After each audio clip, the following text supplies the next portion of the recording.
Les idees dels 80 serveixen per les del segle XXI.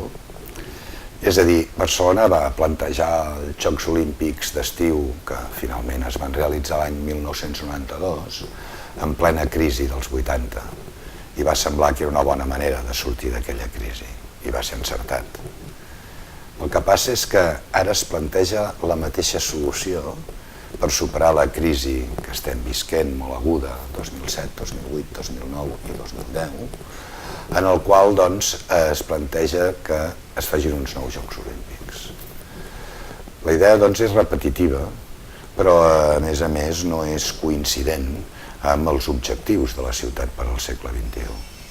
Perquè un gran esdeveniment el que significa són tres coses. Una, posar-te al món, Barcelona ja està al món en aquests moments, que tinguis més turisme fruit de l'esdeveniment.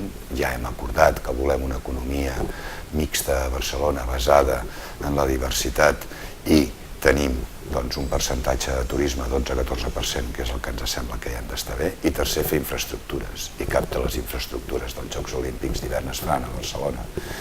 Per tant, crec que és una idea que té capacitat d'aglutinar, que s'ha de concertar amb la Generalitat, que és qui tindrà de posar els diners per les infraestructures en el Pirineu, i que és una idea que no acaba de concordar amb la imatge i la projecció que volem que tingui la ciutat de Barcelona en el segle XXI.